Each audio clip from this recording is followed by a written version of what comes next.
This video is sponsored by World Anvil. When you're starting a new D&D campaign, one of the things you have to figure out is how you're going to bring the party together for a common goal. And this can be really challenging. After all, you need to introduce all of your player characters, introduce the setting for the first game, and introduce a plot hook all at the beginning of the session. And you have to make sure this plot hook is strong enough to hook your players into that first game. And that can be really hard to do. But what if there was another option? Welcome back to my series where I check out a bunch of different possible ways we can structure our D&D campaigns, looking at examples from pop culture. And today we're going to discuss a completely different approach for starting your campaign. What if the first session wasn't the first time each of your players took their characters for a spin? We touched on this in my video about starting in a tavern, but a lot of campaigns start with the players being thrown into the game together at the same table, and they're trying to figure out who their character is while simultaneously trying to find their dynamic as a group. Because whether you're a new player or not, it can be really daunting to sit down with that first session with basically no experience as that character. And then you as the GM have to not just get them into the game, but get them hooked into the campaign itself. And all of that can be really tough. But what if, instead, we started our campaign by running a brief one-on-one session with each player, and we used that session to introduce some NPCs and give that player a chance to take their character for a spin in combat, and maybe we can also seed some plot hooks that will help that character feel connected into the adventure that we're about to introduce in the first group session. But what would that even look like? Well, it might look a little bit like the early episodes of Avengers: Earth's Mightiest Heroes. You can't do this alone. You're only one man. One of me is more than enough. Should Asgard be threatened, I will be here. But until then, I choose Earth. Are you trying to be some kind of hero? Is that why you took us out here? To protect people? It's over, Skull! Finally, we agree. There's a couple of mercenaries out on the beach. I shrank them down. Can you just make sure the ants don't eat them? Thanks. Eat them? Ew. Avengers: Earth's Mightiest Heroes was a Marvel cartoon that premiered in 2010 and ran for 2 seasons. And it's actually really funny how the show was influenced by the first 2 MCU films, Iron Man and the Incredible Hulk, but then everything else is incredibly faithful to the comics. Like, the actor playing Tony Stark is clearly channeling Robert Downey Jr., Jarvis is an AI, Bruce Banner has made peace with the Hulk, like at the end of his movie, Abomination is British now, but then we've got Hawkeye in his purple costume, and Bucky is a teenage costume sidekick, and Nick Fury has his flying car and his flying squirrel suit. And the show itself is also just really entertaining. It's a great show. What is that? 'Tis some kind of... That is a very big head. I am MODOK. I am the ultimate inhuman-machine interface. I am designed only for conquest. Like a frost giant's head on an infant's body. And that clip is from one of the show's worst episodes. That's the floor for quality. Now, as the seasons continue, the writers were able to adapt a whole range of classic and modern comics, and make them feel like one cohesive story, which is really impressive, and maybe we'll talk about the overall structure of the show another day. But today we're just talking about the first 5 episodes. Now, these early episodes have kind of a strange structure. Each one is actually a collection of 4 micro episodes that were each about 5 minutes long. These 20 short episodes aired online and on Disney XD in the lead up to the show's premiere. So when they're combined into 5 full-length episodes, those episodes can feel a little bit disjointed. For example, both the Iron Man and Hulk episodes start by introducing the hero, then they fight an enemy, then they come into conflict with S.H.I.E.L.D., and then for the final 5 minutes we follow one of those S.H.I.E.L.D. agents instead of our hero. But despite that slight amount of strangeness with these collected versions of these episodes, I still think we can learn a lot from how these episodes introduce each Avenger, their supporting cast, and some important plot hooks to reel them into the first episode, as well as some connections that will pay off with later subplots. Before we begin, look, I'm kind of expecting this to be a tough episode to get through the copyright system. I'm going to do my best to play by the rules and honor fair use policy, but this video could still wind up getting demonetized by the powers that be. Unfortunately, with this big ambitious project this year of showing lots of different examples of campaign structures from different movies and TV shows, I'm running the risk of losing revenue if any of these videos get slammed with copyright claims. So if you want to help me keep the lights on and keep paying those gimmicks in the mail called bills, consider joining my Patreon. You can get some cool rewards like ad-free episodes, you can submit questions for my Q&A videos, at higher tiers you can vote on future videos, and even submit video ideas you'd like to see me cover. So if any of that sounds cool to you, consider signing up for my Patreon, the link is in the description. Now let's get into these introductory Avengers episodes. First, let's discuss what you should figure out with your players before you start running these solo sessions. And the most important first step is having everyone build their characters. It's up to you whether you want to get everyone together for a session 0, or have everyone discuss their characters in a group chat or a Discord server, or maybe just allow everyone to make their own characters independently without being aware of what anybody else is doing. That's kind of a whole other topic that we don't have time to get into today. But what's important is that everybody comes up with their character concept. You also make sure everyone knows a little bit about where and how this story is going to start. Today we're using Avengers Earth's Mightiest Heroes as our example campaign, so that first session is going to start in New York with a big crisis that each of you are going to rush in to help with.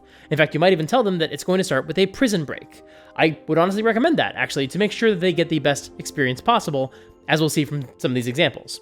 And then you basically work with each player to figure out two things: their backstory and where they want to be when that first session begins. For example, let's look at Tony Stark. His backstory in the show is probably pretty close to what we saw in the 2008 movie, but most importantly, he used to make and sell weapons, and now he's trying to be a hero.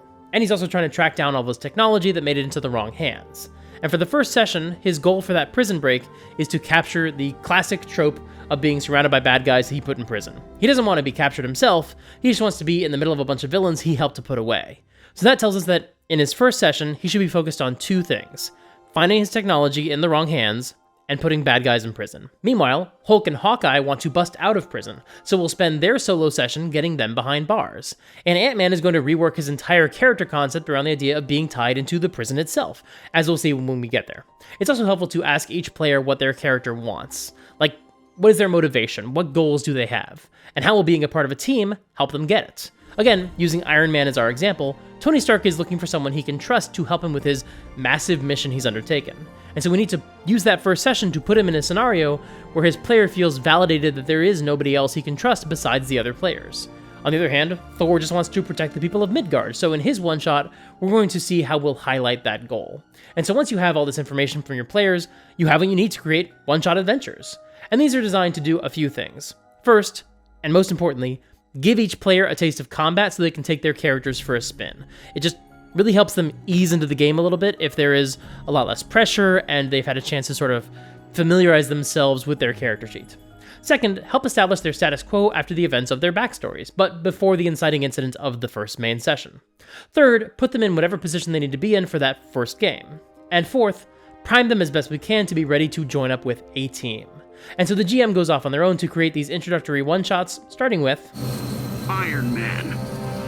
Iron Man's introductory session opens with Tony Stark fighting a giant robot very publicly in front of a bunch of witnesses, and with cell phone footage of the fight airing on the news. But honestly, this is just exposition, it's not really an encounter, it just helps set the scene. But then we get the first scene between Tony and Rhodey, where Rhodey tells Tony that S.H.I.E.L.D. should be the ones fighting giant robots and supervillains, not him, and that Tony has to stop thinking of S.H.I.E.L.D. as the bad guys. And he also says that at the very least, Tony could help S.H.I.E.L.D. build Hulkbuster units to deal with that monster, close quote. Tony ignores this because he doesn't want to build weapons for S.H.I.E.L.D. anymore. Now in this case, we're going to consider Rhodey an NPC since he's barely in the show itself, so he's certainly not a player character. And in the first role-playing scene in this session, the GM uses this NPC to bring Tony's attention to a few things. S.H.I.E.L.D. is out there fighting bad guys, and there's something called the Hulk, and it's nice to just include a little detail about him as some foreshadowing, since that's going to be another player character. However, I'd say the Game Master's primary goal in this session is to highlight Tony's status quo at the beginning of the game. Tony doesn't think there's anyone who can help him with his mission to be a superhero. Obviously, the goal is to put him in a position where he'll meet the other party members in the first game and realize that they can help him. But first, the GM is going to help Tony's player feel justified with this mindset that he alone can be trusted to solve the world's problems. We'll see how he does that in just a little bit. Because first, Pepper tells Tony that Hydra is attacking the United Nations, and it's a full assembly. That means all the world leaders are there, including the president. He goes to fight the bad guys as Iron Man, and we get this whole extended sequence. He fights giant robots, he fights some henchmen, he fights some more robots. These are called dreadnoughts. And this is a fun chance for the player to take this character for a spin and figure out how he works in combat. But also, and perhaps far more notably, Jarvis tells Iron Man that the dreadnoughts include Stark repulsor technology and force fields. These bad guys are using his tech. S.H.I.E.L.D. eventually arrives and deploys troops to help, but Tony discovers that their Mandroid armor also includes Stark technology. And then there's a miscommunication. Iron Man goes to attack one more dreadnought that's still alive. Well, not alive, it's a robot, but you know what I mean, it's still active.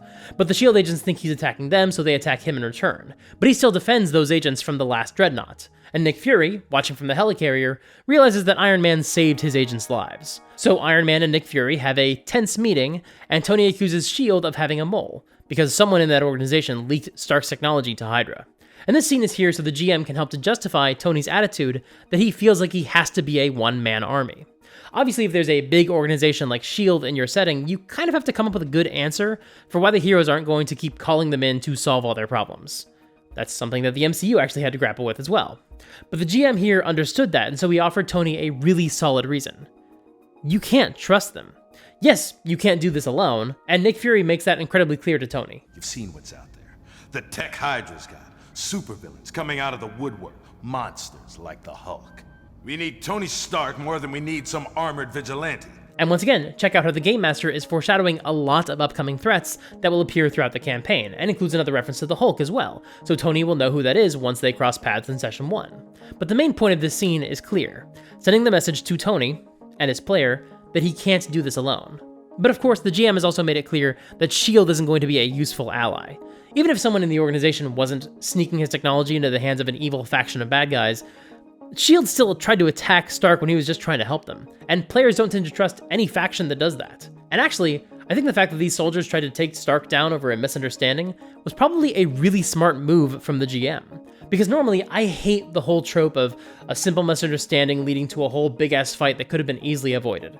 It's why I think the Wonder Man episode is the weakest episode of the show, because it could have just really easily been solved by Tony saying a few more words than he did, so it just feels contrived, and that's frustrating. But in this case, it doesn't actually feel quite that implausible that some super cops would be a little bit trigger happy.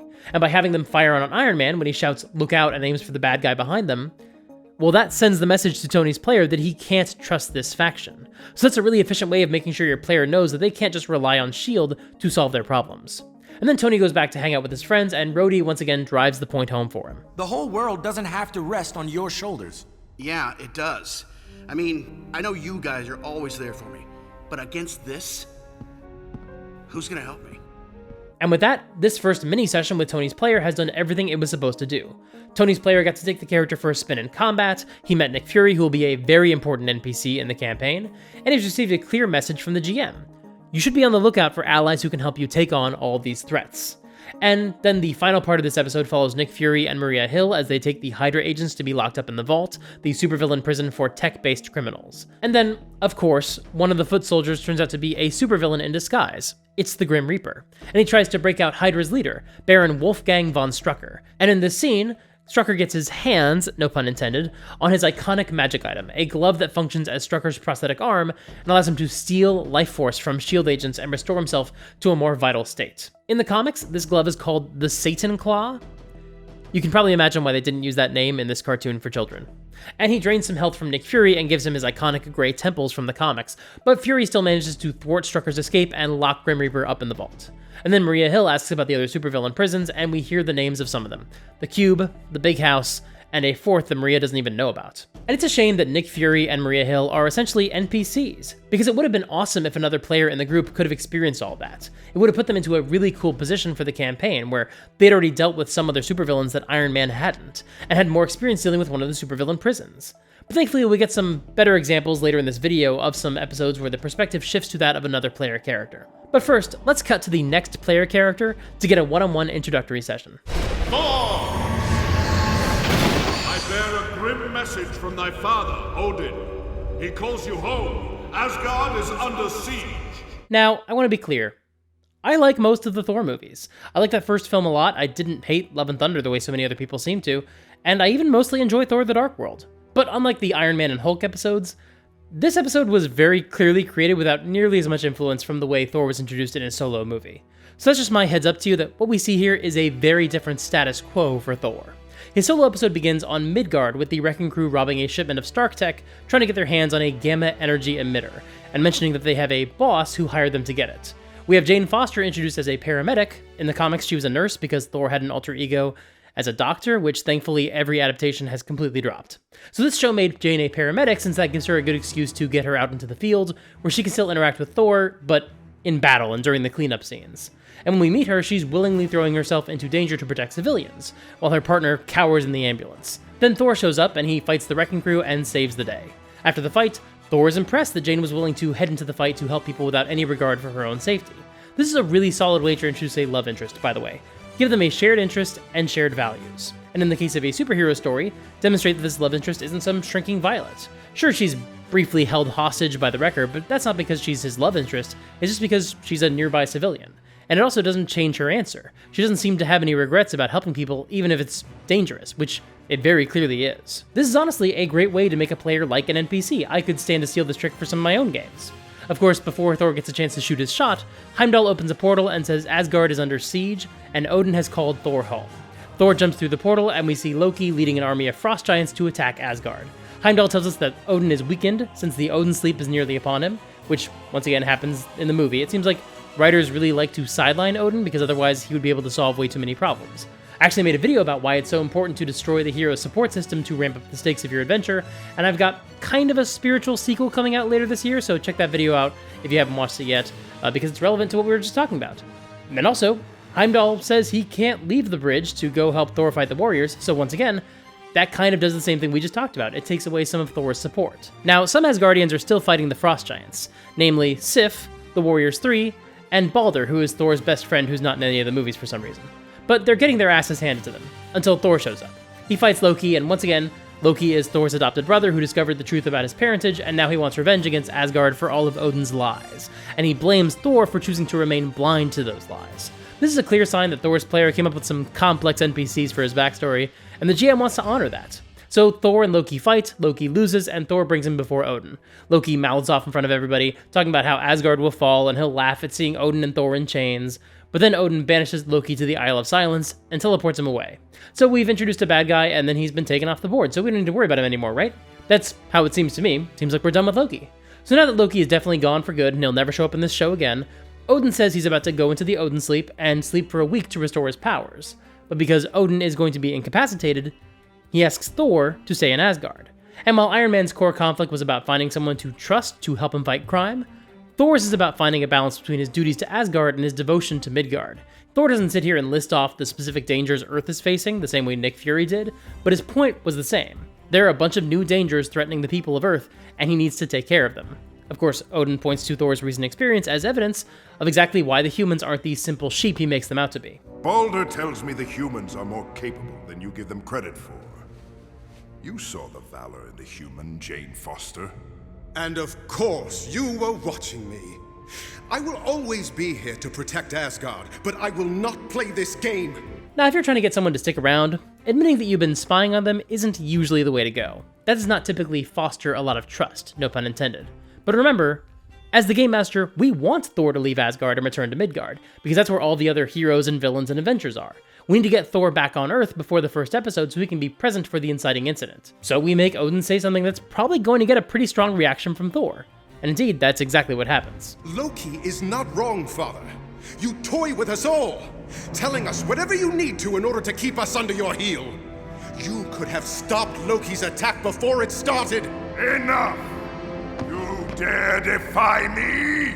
Thor says they can call on him whenever they need him, but he's not just going to hang around. He's going back to Earth. And that's where we leave this story, because we've done everything we needed to do in this one-shot.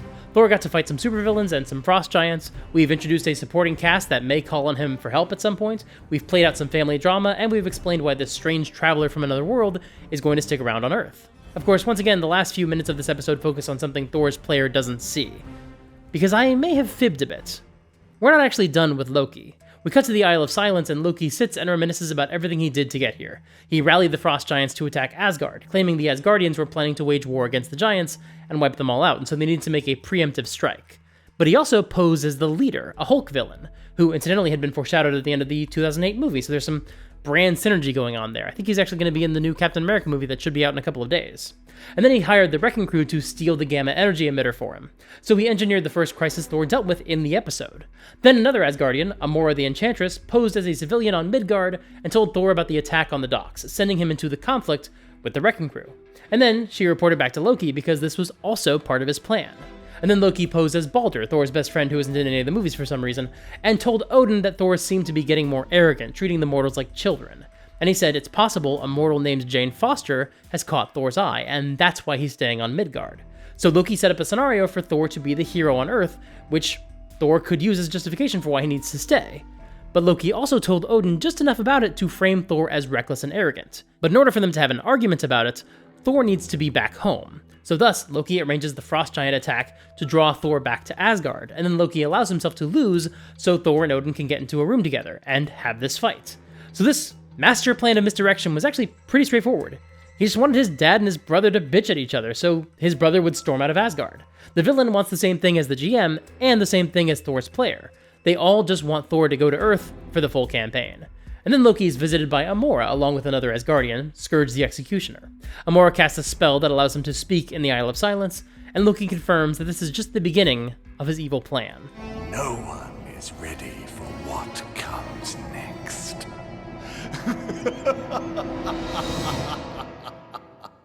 Now in our games, unfortunately, we can't really show our players this scene. Don't get me wrong, I'm not opposed to using cutaways in games, and in fact, in the back half of this video, we're going to talk about a few different ways you can tease information to your players that their characters might not have, and why you might do that.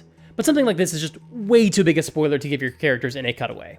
However, I think it's interesting that this evil plan didn't send Thor to Earth. He was already there, and that's probably really valuable, especially in a prequel session, because Thor's player wants to play someone from another plane of existence who is going to help the people of the mundane world. But if you played that character for however long, and then you discovered that you've been manipulated by a villain into going to Earth, and your agency to go there was taken away, that would probably not feel good. It would be one thing if you wanted to be banished to Earth, like in the Thor film and the early comics. But here, this player wants their character to be on Earth for altruistic reasons. So the GM says, okay, you're already on Earth. We're just going to bring you back to Asgard to meet your supporting cast and establish a villain. And that will also give you a chance to clearly declare the reasons you want to stay on Earth. And so even with all of Loki's behind-the-scenes chicanery, and all the wheels within wheels he has in motion to mess with Thor and Odin and Asgard, that choice still clearly belongs to Thor. He's still choosing to be a hero on Earth. And I think it was really smart of the writers, and the GM in our example, to not blur those lines. And I have to admit, when I'm coming up with evil plans for my big evil bad guys, even master plans that I'm carefully crafting to put the heroes in a position to team up or be heroic, I can feel the temptation to go too far and say that the villain had a hand in these sorts of pivotal scenes. And thankfully, I'm pretty sure I've always pulled myself back from going that far, but it was really valuable to watch this episode and realize that even though everything in the episode was engineered by Loki, the writers were still incredibly clear that going to Midgard was Thor's choice. That's super important because it means Thor isn't going to spend all his time trying to get back home. A motivation like that would be fine for a 2-hour movie, but it would be really hard to balance that in a 26-episode season of TV. And I think the same goes for a D&D campaign. If your character's only goal is to leave the party, and in fact, leave the entire material plane behind, then it might be hard to tie them into the adventures themselves. The game is just going to work a whole lot better if the player's character's goal is to hang out and go on adventures. And if your players do want to make a choice like, I want to be a hero, you also shouldn't undermine it. Lift it up and give them opportunities to reaffirm it. And that's especially important in a solo session like this one. Now, something else this session had to do was introduce Asgard, and that's tough to do. Honestly, any adaptation of Thor that manages to sell Asgard as a concept to a general audience is kind of a miracle, because Asgard is a very strange place to exist in any superhero story, and it's the location for a lot of lore and family drama, so it's pretty important to get it right. And unfortunately, we can't just send every audience member a cheat sheet of all the information they need to know about Asgard before they watch a movie or a TV show. That's just not practical. I mean, imagine if there was some sort of way to put all the information about a setting into one convenient, easy-to-read location where you could create articles for each different aspect of the world, like an article about Odin, and an article about the Warriors 3, and an article about Heimdall and the Bifrost, an article about the Frost Giants and their history with Asgard, and so on. And then you could send someone the link, like you could send it to, I don't know, the players of your upcoming campaign, for example, and they could just read all these pages at their leisure. Sure, that would be nice, I think we would all want that, but you need to do all this work to make it actually easy and fun to read. I mean, unless you could somehow get your hands on a whole bunch of easy-to-use, easy-to-read, customizable templates to make the page match whatever style you had in mind. But then you'd have to create all these elaborate timelines, and that's a huge pain in the ass. Unless, of course, you had some sort of Chronicles feature that allowed you to create timelines super easily, and create multiple timelines that you could easily toggle between, so all the work you did on one timeline could stand on its own, while you worked with another timeline for a different region or faction. Ugh, but man, even if you could do all of that, you'd want to have your own secrets, like Loki's evil plot, and there would be no way to hide all that from anyone reading any article. Unless, of course, you could actually have your own notes hidden, so that way anyone reading those articles could only see exactly what you wanted them to see. Man, it sure is a shame that nothing like this actually exists. Except, of course, I lied. Just like Loki. I crafted my little web of deceit and you stepped right into it, you fools. There is, in fact, such a service. They're called WorldAnvil, and they're the sponsors of this video. And if you visit worldanvil.com/SuperGeekMike and use the promo code SuperGeek at checkout, you can save 51% off of any annual membership. No, this time I am not telling a lie, much in the way the God of Mischief might do. This is no elaborate prank or wicked jape. Once again, if you visit worldanvil.com/SuperGeekMike and use the promo code SuperGeek at checkout, you'll save 51% off of any annual membership. Thank you so much to World Anvil for sponsoring this video. Now let's return to this Avengers campaign we're running. Who's the next player to get a one-on-one introductory adventure?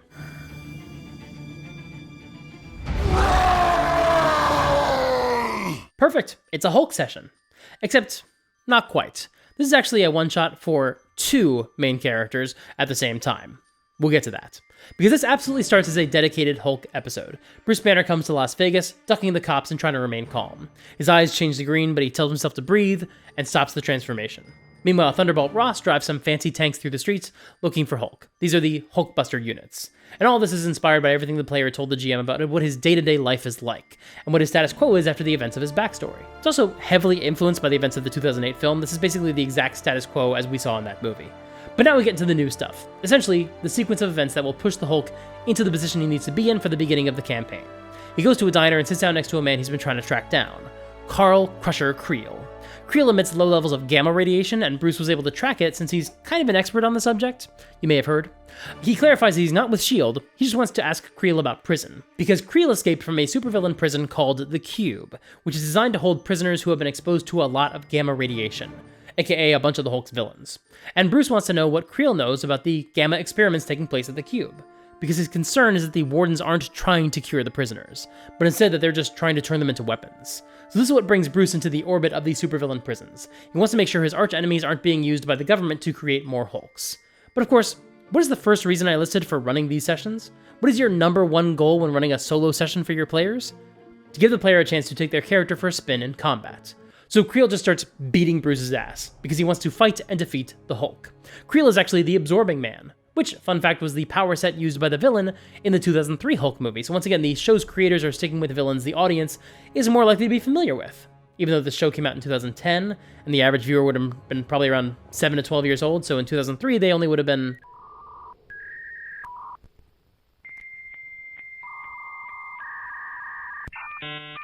You know what?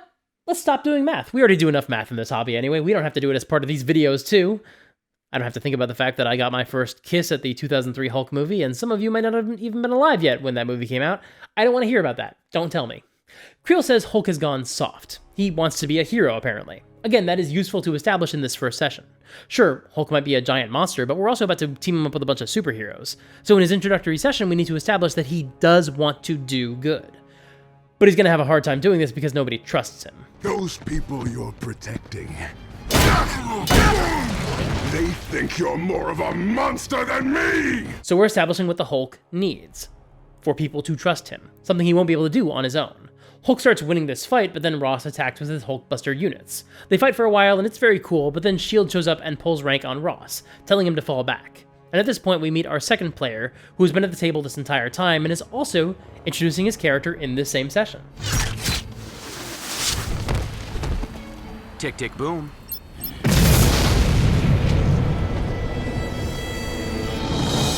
Hawkeye is one of the S.H.I.E.L.D. agents sent to bring down the Hulk, along with his partner, Black Widow.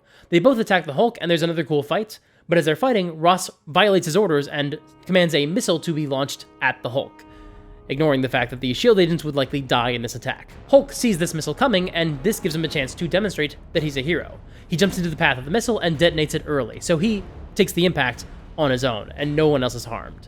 But thanks to the blast, one of the nearby stone pillars starts to fall and almost hits the jet that dropped Hawkeye and Black Widow off at the fight. Hawkeye tells the jet to get away, and side note, the subtitles for this episode are wrong on Disney+. They say Hawkeye says, "Ross, get out of there," but he's not saying Ross, he's saying Morse, because that's Bobby Morse, who goes on to become Mockingbird later in the series, and they got married in the comics, so it's a pretty big Easter egg that doesn't land at all because these subtitles are wrong. Bob Iger, I know you're watching, you're a big fan of my channel, probably, I assume, why wouldn't you be? Bob, please fix these subtitles. This bothers me so much. But anyway, the jet gets hit and starts spiraling toward the ground, but Hulk, who has every opportunity to leave now, no one is looking at him, but the Hulk instead jumps in and catches the jet and keeps it from crashing. So the GM just gave this player 2 chances to either run away and leave the S.H.I.E.L.D. agents to their fates, or put his own life on the line and be a hero. And then Black Widow zaps the Hulk and knocks him unconscious, and he's arrested and locked up in, you guessed it, the Cube. The very same prison he was asking about earlier, the one he has a particular interest in. The one he was worried about. We cut to the Cube, and Hawkeye walks past a whole rogues gallery full of Hulk villains, and meanwhile Dr. Leonard Samson is drawing some blood from Bruce, and saying they will find a cure. But Bruce says don't worry about finding a cure. He's reached out to the Hulk, so they have some sort of understanding. Again, that was the status quo at the end of his most recent solo movie, and it's a better mindset for him to be in as we head into a team up with a bunch of other heroes. Then Hawkeye visits Bruce in his cell and asks about something that's been bothering him. They told him that the Hulk was a monster, but the Hulk chose to save Hawkeye's partner instead of escaping. Why did he do that? But Bruce doesn't answer. Instead, he just points out that with all these monsters locked up in here, does Hawkeye really think this cube is a jail? No, it's a place to experiment with gamma-irradiated subjects so they can make more people like the Hulk. And now they have his blood. And at this point, just like with the Iron Man episode, we cut away from the Hulk to focus on a S.H.I.E.L.D. agent. But since this character is actually going to be an Avenger not too far in the future, I'm treating him more like a player character and seeing what we can learn from this scene. Because as Hawkeye leaves Bruce's cell, he sees the Black Widow skulking around, as she steals the vial of Bruce's blood. He checks her files in the server, but they've been moved into a private server. He tries to guess her password. My favorite is when he tries to guess his own name and it doesn't work. But eventually he guesses her password. Red Room. It's actually a very dark reference if you get it. And Hawkeye finds a hologram of Black Widow, now speaking with a Russian accent, setting up a drop-off for the blood vial so she can deliver it to Hydra. He follows her to the meetup in the middle of the desert and confronts her. Why'd you do it? Why? We've been partners for years. Tell me the truth. You owe it to me, Natasha. But she turns it around on him in what I actually think is a really chilling moment. The real question is, why did you do it? Why did you betray S.H.I.E.L.D. to Hydra? Was it the power, Clint? Or just the money? What are you talking about? The banner samples are worth millions to the right people, but you know that. Natasha, what's going on? Black Widow zaps the two Hydra agents, and that's when a S.H.I.E.L.D. helicarrier shows up. And Black Widow fingers him as the double agent. Nope. Sorry. Poor phrasing. Black Widow pegs. Nope. Black Widow pins her crimes on Hawkeye, she zaps him, and S.H.I.E.L.D. arrests him. And after he's taken away to be locked up in the vault, the same prison where we saw Iron Man's foes getting locked up, Black Widow reports back to Hydra that she kept her nose clean in the eyes of S.H.I.E.L.D., and she can still get them the banner sample. And of course, she adds, "Hail Hydra." So both Hulk's and Hawkeye's players probably said, I want to be locked up in prison when the game begins and have to escape during the breakout. And then the GM worked with each of them to figure out the specifics. Both were basically wrongfully imprisoned, but Bruce was arrested because they think he's a monster, even though the fact that he did something selfless is what got him captured. But he was also circling a conspiracy centered on one of the prisons, and then ends up locked up in that prison at the end of his solo session, about to be the subject of some of those same experiments he was worried about. Hawkeye, on the other hand, was betrayed by his partner and framed as a spy. And if I was the GM, I wouldn't have just said, okay, you want to be in jail at the end of the first session, I can make that happen. I would have worked with these players to figure out these specific details. What are you going to be in jail for? Hawkeye's player said he wanted to be wrongfully imprisoned, so I'd want to work with him to figure out what happened there. What are you accused of? Or you were betrayed. Who betrayed you? Maybe he would have said another S.H.I.E.L.D. agent. Okay, there's a lot of wiggle room there for me. Maybe he said someone on my team, so it could have been Bobby Morse or maybe someone else we didn't see. Or maybe he specifically said, my partner, a fellow spy I fight alongside, which means it could only be Black Widow. Now, when you figure out all those details before a session, basically deciding on the events you're going to play through in the game, that doesn't mean that when you get to that session, the player is expected to play along a lot more than usual. Like when Hawkeye sees Black Widow in the vault, he knows that they're getting close to the betrayal scene, that he knows is coming. When the Hulk sees the missile coming toward them or the ship about to crash, he knows this is his chance to do something heroic that will lead to him getting captured. But sometimes that's the fun part of role-playing. You get to engage in a little bit of dramatic irony. You know something's about to happen, but your character doesn't. And your job as the player isn't to steer them out of trouble, it's to put them into that spot so you can tell an interesting story. And now when the game begins, you have a clear memory of exactly how your character got into trouble, and it will feel more real to you because you experienced it. In fact, this whole setup would give these two players, the ones playing Hulk and Hawkeye, a chance to create these memorable moments together, like how Hawkeye begins to see another side of Hulk, thanks to how he made a heroic sacrifice rather than choosing to run away. And speaking of making a heroic sacrifice... Good luck, Captain America, wherever you are! No joke. These days, whenever I say good luck to someone and then say their name, I honestly cannot help but follow it up with that same sign-off in that same 40s-era newsreel voice. Good luck, Jeffrey, wherever you are. I'm a difficult person to talk to. Anyway, the Captain America one-shot opens with Kang the Conqueror pulling up old archival footage of Cap. More on that later. And then we get to see Cap's origin recapped in the newsreel. Then we get to seeing the Howling Commandos on a mission. And this team of soldiers includes Jack Fury, Nick Fury's dad. They use this character rather than making Fury a World War II vet like he is in the comics. We also see some other colorful characters, including Dum Dum Dugan and some guy named James Howlett who has a very questionable haircut. Not sure what the animators were thinking with that one. Weird. And they're in the middle of this intense battle that's not at all framed like a superhero fight. It feels, by the standards of a kid's cartoon at least, kind of brutal. And then Captain America makes his first appearance, and it's triumphant and badass and just kicks all kinds of ass. They storm the castle, and we watch Bucky kill a Hydra agent with a drawbridge. I mean, maybe he's gonna be alive, but also, no he's not. And remember, this is teen sidekick Bucky. I know this seems brutal, but remember, these guys aren't analog for Nazis. And it's always okay to fight Nazis. No matter how uncivil it seems, you can, and should, kick the shit out of Nazis. No matter who they are. But then they fight a strange monster inside the castle, a Cyclops. And after they fight this creature, they go inside and confront the Red Skull, who is using a wormhole to pull creatures from other realities, and then he's slapping shock collars on them to control them. And Cap and Bucky watch as Red Skull opens another portal and brings another giant monster through. A literal giant monster, a frost giant. But Cap and Bucky break into battle and fight the Hydra agents, and the monsters get loose and join in the fight. Our heroes end up sending the monsters back through the portal and shutting the portal down to seal them away. Then everything starts exploding and the castle starts collapsing. Our heroes chase Red Skull onto a rocket to make sure he doesn't get away. But Red Skull ejects, leaving our heroes trapped on a rocket that is about to explode. Bucky's leg is caught on the rungs of the ladder, so he makes a heroic sacrifice. Sorry, Cap! Stow that talk! We'll make it! No! I mean, sorry! But the world needs Captain America more than Bucky! No! No! Bucky! So Cap lands in the ice, where he will not be discovered for quite some time. Like, probably not until the full campaign begins. And we get another newsreel that honors the sacrifices of Cap and Bucky. Farewell, Captain America, wherever you are. And then, much like with the Thor episode, the final few minutes are all about Kang the Conqueror, because he doesn't think Cap is actually dead, and he feels like he's missing something. So he starts manually dipping into the timeline throughout the scene we just saw. But as far as he can tell, Captain America died. So he scans records from the next century, and we don't see what he's reacting to, but he clearly finds whatever he's looking for. Captain America survived somehow.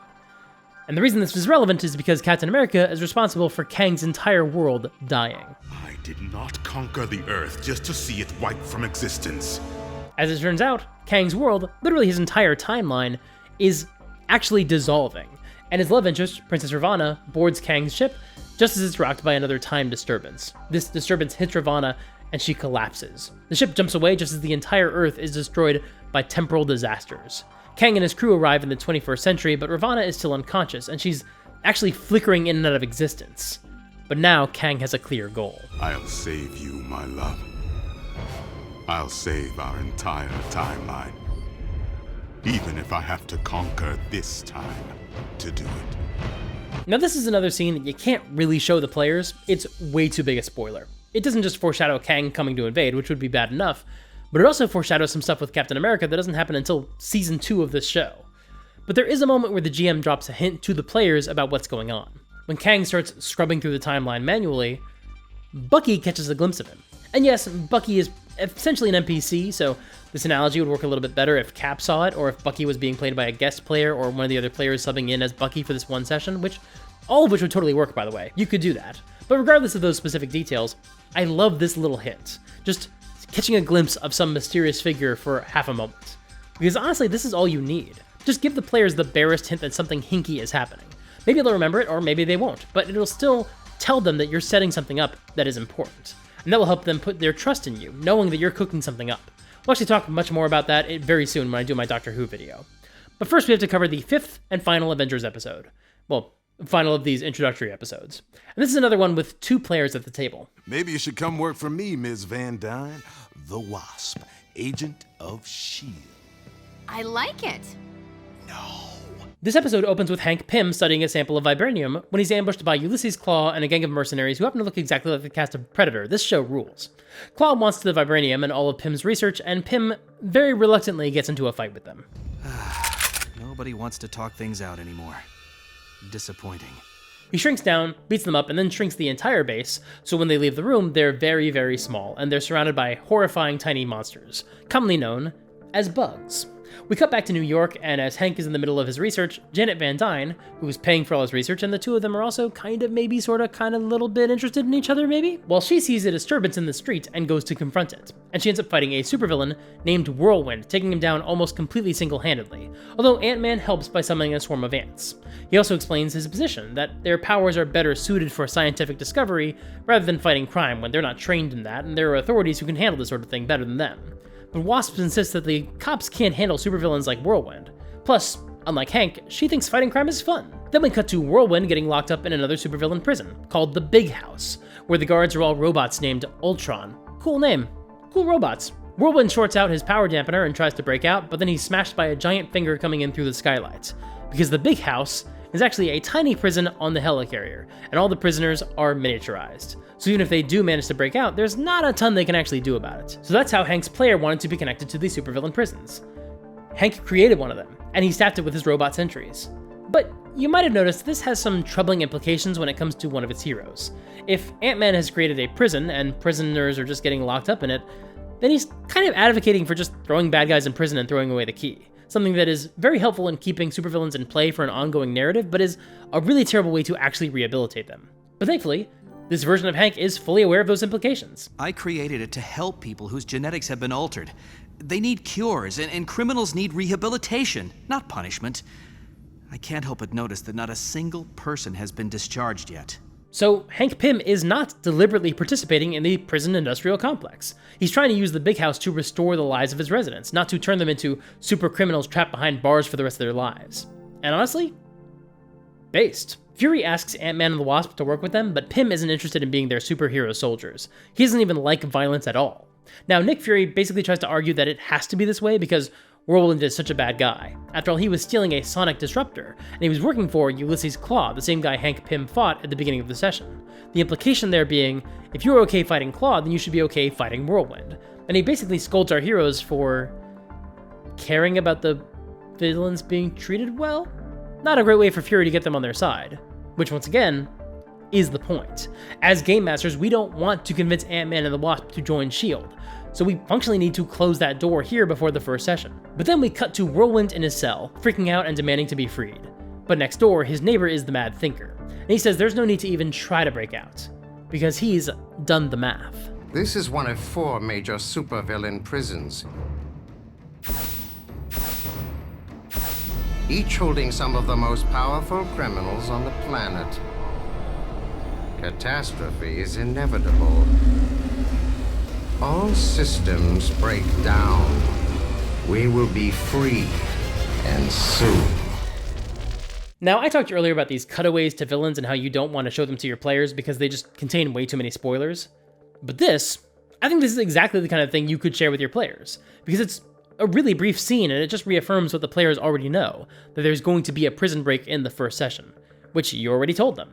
Now, you could just deliver this scene to your players at the table so Ant-Man's and Wasp's players hear it, but you could also just type it up as a scene and send it to all of your players so they all get to experience the foreshadowing. And the fun thing about that is that it confirms that there are all these different prisons in play, and your players may not realize that. Iron Man's player might have thought, oh, the prison break is going to happen in the vault. The Hulk and Hawkeye players might have a better sense that there are 2 prisons, but not really realize that there are even more in play. Everyone might think that they're dealing with the prison that's going to have a breakout. But when the first session begins, and one of the characters is near the vault, the other players might start to think, oh, I guess that's the prison we're worried about. I guess I need to figure out a good reason to go there. But they won't have that thought if they've seen this scene and they know that there are all these different prisons in play. And this is interesting, I'd actually forgotten about this, but even in character in the canon of the show, Hank does hear this conversation. Or rather, S.H.I.E.L.D. hears it and they pass it along to Ant-Man. And we know that because Hank asks Mad Thinker about it in the first episode. We'll get to that in a second, but all that to say, yeah, this is kind of the perfect scene to share with your players. It doesn't really tell them that much they didn't already know, and it just gets them excited about the first real session. But we're not quite done, because there's one more character introduced in the final few moments of the Ant-Man episode. Come, Black Panther, and face the Man-Ape! We cut to Wakanda, and King T'Chaka accepts the challenge of M'Baku, the Man-Ape, for control of Wakanda. And as they fight, a familiar-looking Ulysses Claw emerges from the bushes with a familiar-looking sonic disruptor, which he's wearing on his right hand. And he aims it at T'Chaka, who clutches his head and screams. And everybody just has to watch as M'Baku beats T'Chaka to death. Meanwhile, the king's son, T'Challa, runs to the Temple of Bast and grabs another Black Panther costume and flees the country. M'Baku meets with Claw and gives Claw his payment, unlimited access to take as much vibranium as he wants, which means some bad guy just took over a country and immediately started selling off pieces of it to the powerful jerk who helped him win. Nothing relevant about that. Nope. And speaking of which, I want to point out another scene that felt frustratingly timely on a rewatch. Father, if you lose, you know what he will do to this country. And that is why I will not lose. Just for future reference, insisting that there's no way you can lose is actually not the best way to prepare your country against being taken over by someone you think is going to destroy the country if they're in charge. The best solution, I think, would be to actually take them seriously as a threat and also take steps to make the country more durable so one terrible administration can't ruin the country. Or, just insist you would have won despite all evidence to the contrary and pardon only your family and no one else. That works too. Glad I guess you're gonna be okay. Cool. Seems like the rest of us are gonna have to figure it out without your help, as per fucking usual. So now let's talk about what comes after these one-shot sessions. Let's talk about the first session. It opens with Iron Man arresting agents of AIM who are selling his technology and dropping them off at the Vault, the prison for high-tech villains, the same one that holds Hawkeye, as well as a lot of other Iron Man villains. And because the players already know there's going to be a prison break, we get a moment of dramatic irony. I wanted to talk Vault security with you. Okay, schedule something with Pepper. Whatever it is, I'm sure it can wait a day. This is what I mean when I say it's a lot of fun to know things your character doesn't know. You can say things that you know will have some extra relevance. And even if you do have your character address the fact that there's a disaster waiting to happen, it's not really metagaming, because there were definitely some warning signs. In Bruce's first scene in this session, he says the Cume is a gamma bomb waiting to go off. And Ant-Man is introduced as he asks Mad Thinker about his cryptic conversation with Whirlwind. Wasp is also on the same helicarrier, which means 5 of our main characters are inside or very near one of these 3 supervillain prisons. Only Thor is not near them, chilling in the heart of New York. And actually, it turns out he is kind of near the final prison, the Raft, which is in the water, posing as a garbage barge. So all our pieces are in place, and then the power for those first 3 prisons goes out all at once. The supervillains get loose. The big house grows to full size, and now there's just a prison sticking out of the walls of the helicarrier. There's an explosion of gamma energy in the cube, and Doc Samson is exposed to gamma radiation. Iron Man turns around and goes back to the vault to fight the bad guys. Wasp and Ant-Man have to fight their way out of the ruins of the big house, and the Hulk saves Doc Samson and escapes the cube. And then when the power to the Raft shuts down, some of the worst supervillains ever get loose, including Graviton, who poses a threat to the entirety of New York City. And that's what the entire second session is all about, the Avengers joining together to fight Graviton. Hulk makes a deal with Bruce Banner. He'll fight evil, but then he'll get to stay as the Hulk full-time, rather than just being a tool Banner can bust out whenever he needs him. See, that's all we needed, just a quick scene to help explain it. It would have been so simple. But then when he meets up with the other heroes, they don't judge him as a monster, and they stand by his side when S.H.I.E.L.D. tries to arrest him, giving him exactly what he wanted, the chance to be a hero. Iron Man realizes these other player characters can help him fight evil in a way he can't trust S.H.I.E.L.D. to do, so this helps him get what he wants. Thor fights to protect humans, which is what he wants. Wasp loves being a superhero and fighting bad guys, so she's totally on board to join the team. And Ant-Man specifically blames Fury for what happened with Graviton.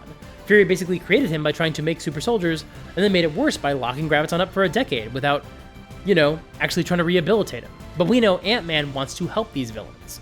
And that'll create some friction down the road, but at least for now it puts him on the same page as the other Avengers. And speaking of those villains, there are 74 supervillains still at large. So that's one hell of a campaign hook. Sure, not every episode will focus on one of these villains, but these bad guys are going to be causing some trouble running amok, and that will give the Avengers a ton of adventures to go on. Now, Hawkeye is in the first session helping fight his fellow prisoners who are trying to escape. Iron Man mistakes him for another villain, which is fun, but Hawkeye manages to save Iron Man's life and then make his escape. But then Hawkeye isn't in the second half of the introductory session, and he doesn't show up for several more adventures. So I imagine that player just got really busy with work and couldn't make it to the game for a few months, but just kept insisting everyone else keep playing without him. Captain America also wasn't in the first few sessions, but I think he just wanted to make a cool introduction. I think he worked with the GM and said, I want the players specifically to be the ones who find me frozen in ice. I think that would be so cool. So just let me know when they get near a glacier and I'll come to that session and we can introduce my character then. Because clearly Captain America's player is a hardcore role player / storyteller, and so he just really wanted to make an entrance. And Black Panther also was not in the first few sessions, but I feel like his player knew he wasn't going to be able to make it to those games since he doesn't have any strong connection to the prisons from that first session. He's instead tied into another villain the party's going to deal with later in the campaign. So it would actually be really easy to explain his character's absence. He's still on his way to the USA, and the GM starts foreshadowing him before the player can actually join the game, even briefly introducing the character by having him save Captain America during a fight before he disappears without a word. When the player does finally join the game and Black Panther introduces himself and asks for the Avengers' help, Ant-Man has first-hand experience with both vibranium and Ulysses Claw, and Iron Man has crossed paths with Grim Reaper and Hydra, who have also arrived in Wakanda to buy some vibranium. So that's how you can rip off the format of this TV show for your campaign structure. Give every player some dedicated time before the first session to get familiar with their characters and pick up some plot hooks, and then when you bring them all together, they'll genuinely feel like they experienced part of their backstory. Plus, we saw a few ways to foreshadow villains and other plot arcs, although, like I said, this is something we'll talk about with other videos as we discuss other TV shows. And also, final thoughts. If you haven't watched it before, I do recommend you go watch Avengers Earth's Mightiest Heroes. It's on Disney Plus, and it's pretty good. One-on-one, we can each take down a villain or two, but 74, none of us can do it alone. Together, we have a chance. Boy, you did a great job with this video. Oh, thanks, Odwick. What did you think of the show? Are you interested in watching it? I don't really like cartoons.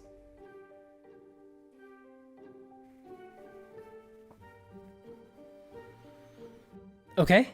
Well, what was your favorite lesson from this video? I really liked what you said about dramatic irony. I think a really fun way to avoid metagaming is just to let your players in on the secrets of your campaign. That way they get to feel like they have some control. Typically, players metagame because they don't want to lose, but mostly, they just want to feel like they have some control over their situation. If you make them feel more like a collaborator, it's going to be a lot easier to convince them to play along with your shenanigans. That's true, thanks Odwick. I totally agree. But that's just what we think. What do you think? Let me know in the comments below, I would love to hear from you.